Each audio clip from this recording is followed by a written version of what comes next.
Hi, English 213. Welcome to week 5 in the class.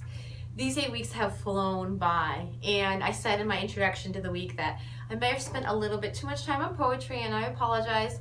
It comes from my poet sense. So we are shifting into fiction this week. I'm excited to see kind of where you all take this. You've really practiced your imagination so far. You've played around with language.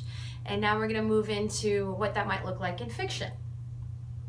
So a few things I wanted to make sure I told you. So moving out of the poetry unit into the fiction unit, the number one thing I wanted to say is that I originally planned to have you submit a poetry portfolio right at the end of this week. And I've decided to combine the portfolio so that you have your whole semester worth of work in one it's called a final writing portfolio. So the final writing portfolio will be the poetry section and the fiction section, okay? So it's not due yet, but I think you should start looking at the guidelines, which are under a folder called the final writing portfolio under learning modules. So you'll see that we're putting sort of all of our work into one document. We're creating a cover page.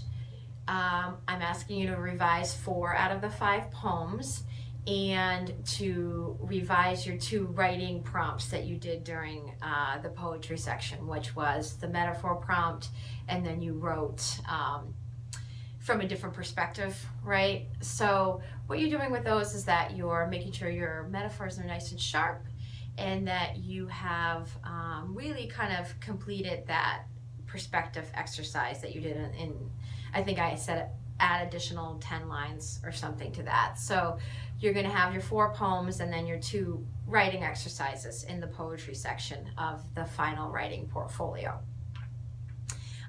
And the metaphors is you're just going to make your list of metaphors. It's almost like another poem, right? And then the 4 poems are each going to go on separate pages, and then you're going to do some reflective writing, which I gave you prompts in the writing portfolio guidelines about that. So to talk about kind of your process with your poems, what it was like to work with your peers, and then also what type of reading you enjoyed during the poetry unit.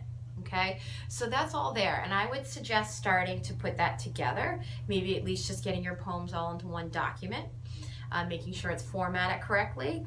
So when we talk to, I can help you walk through that, but I think all of the guidelines are there now. So that's not due until the last day of class, which is May 7th at midnight. The entire writing portfolio will be due. So poetry, and then what we do for fiction as well, which will include one of our stories and then some writing exercises and then some reflective writing. So moving into fiction, writing stories is not easy, and I'm not expecting anyone, unless you've been doing this for a while, to be an expert in short fiction writing, similar to how I would not expect you to be an expert in poetry writing, right? But what I do want us to do is to sort of start with some of the foundations of writing fiction. And as I said in my introduction, writing fiction is kind of all about deciding who your characters are and putting them into action with one another. That's a great place to start. So the story this week, I'm asking you to do character sketches for, so that you've picked 4 characters for this story, that you've answered the questions in the character writing prompt about them, so that you know your characters and you begin to think about how they might interact with each other.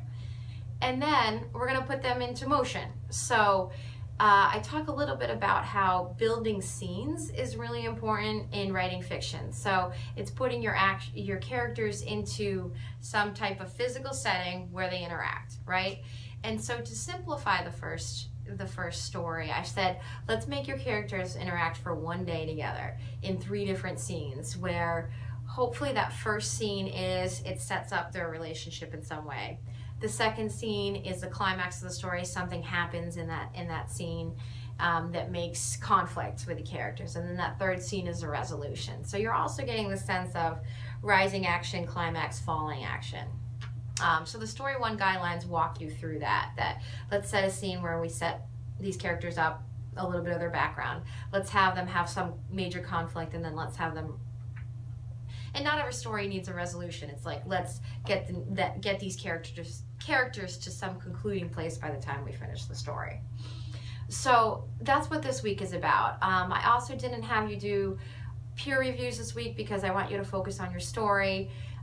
You know, story should be about 5 pages, so it's a little bit more writing than we've been doing in the poetry unit. I wanted to give you time to be able to do that.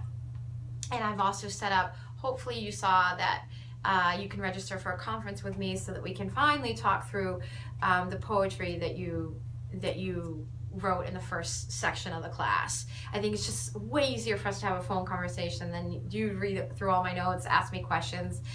So I'm going to give you some pointers on each of your poems when we talk over the phone. So I think those are the major things I wanted to highlight for the week. Thank you all for doing self-assessments. It gave me a good sense of how the class is running and how you think you're doing. I can make adjustments now to things that aren't working well. And hopefully this last unit doesn't feel too rushed. I didn't want it to, but we have 3 weeks left somehow. And so we will write a story this week, a story next week, and then we'll sort of revise everything for your portfolio. So just hang in there with me, and we'll make it to the end. Okay, so I hope you enjoy the fiction unit.